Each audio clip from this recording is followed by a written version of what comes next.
the chair of the jury, I'll be announcing the nominees for the Amsterdam Art Prize, which is the most important art prize of the city of Amsterdam.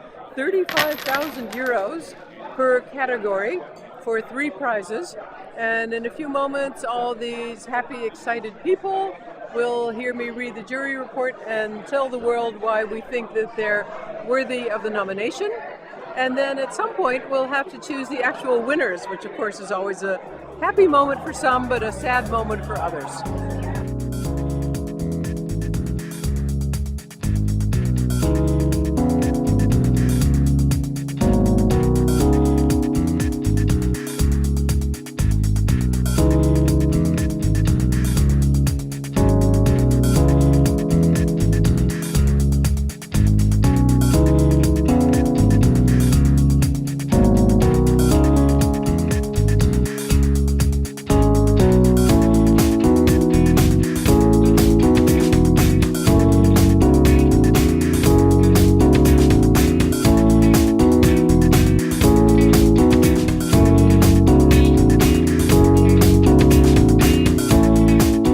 Welcome to Amsterdam, Sarah Leary. Thanks. Yeah. Great to be here. Yes, you picked some lovely weather. I love it. You were here for the conference, The Next Women. Yes. And you are one of the founders of the neighborhood app Nextdoor, which has gone through an unbelievable wave of popularity all over the world now. You're international. Tell us first, what is Nextdoor, Sarah? So Nextdoor is the private social network for neighborhoods. It's the easiest way to stay in touch with what's happening in your local neighborhood. Everything from personal things like trying to find a great babysitter, finding a lost family pet, or getting together when there's been a rash of break-ins in the neighborhood. Okay. And technology, in many ways, has driven us apart. And now you're using technology to bring us back together? We think of Nextdoor as being a way to use technology to actually bring back a sense of community to the neighborhood. And we've been very fortunate. We've grown from a few hundred neighborhoods to now over 150,000 neighborhoods worldwide.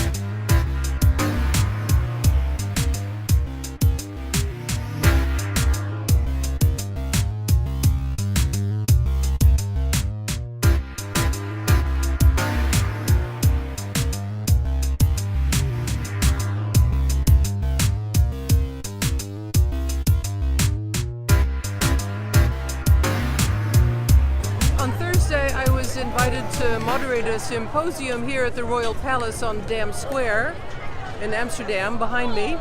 I was hugely honored because this is a symposium organized by the Palace Commission to talk about the decline of rural areas, the hard time that the countryside is having in the modern urban age. It was such an honor. All 3 majesties and royal highnesses were there. King Willem Alexander, Queen Máxima, and Princess Beatrix. They were there the whole day. They were very interested. It was actually a really interesting event. Well, as we speak, Darth Vader is setting up his stand behind me. I'm sure he'll be getting on this box in a moment to try and get some money from the bystanders. What I wanted to tell you about this symposium, the guest speaker was Mark Shucksmith from Newcastle. I had the opportunity to have an interview with him. He's an expert on rural decline, and his message is actually quite optimistic. Yes, there is rural decline in population, decline in income, but there are solutions. And he gave a number of interesting examples of those solutions. Welcome, Professor Mark Shucksmith from Newcastle. Very pleased to meet you. Hello. You are the guest of honor at a symposium today at the Royal Palace, which will also be attended by His Majesty the King and Her Majesty the Queen and Princess Beatrix. And you have come to address the symposium about rural decline. You're optimistic, even though rural decline seems to be just a downward story. You say there's also an upside. Yes, there are many examples from across Europe where even the remotest rural areas are doing actually rather well. And does turning rural decline around mean actually growing population again, or other kinds of turning around? Yes, it means growing the population again. It means finding a new vision, a new way of understanding and being able to look forward to better days ahead and not just looking back to the good old times in the past. So, can you give me an example? Yeah, I think so. I mean, one example would be in the Norwegian town of Røros, which was a copper mining town, a sort of single industry town for more than 300 years. The copper mine was closing, and the expectation everywhere was that the place would just become a ghost town, like so many gold mining places.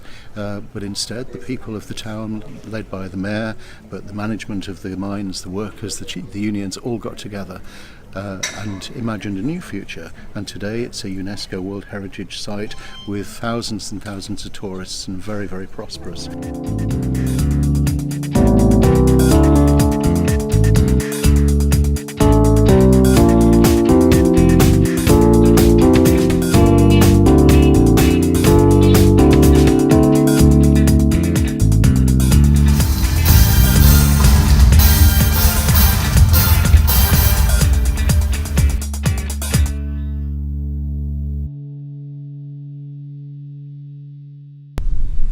This is my friend Steven Delva, landscape architect from Belgium.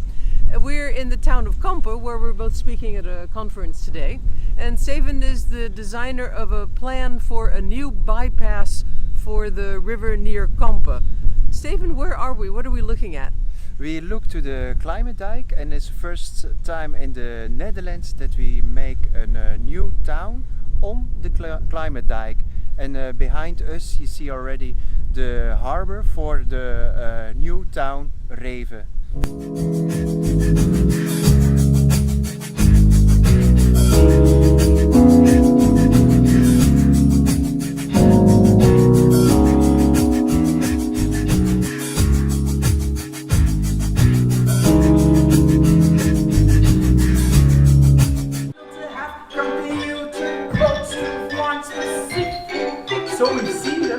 How do you make a musical about data objects?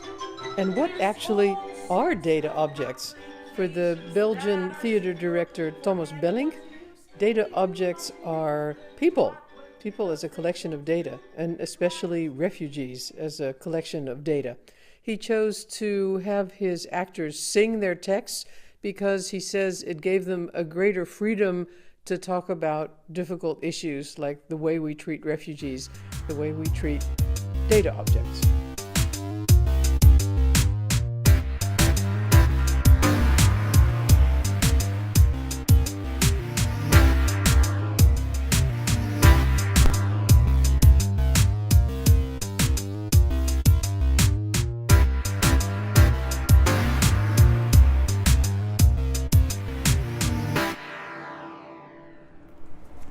I'm spending this lovely sunny Sunday afternoon in The Hague at the exhibition of the American photographer Peter Hujar.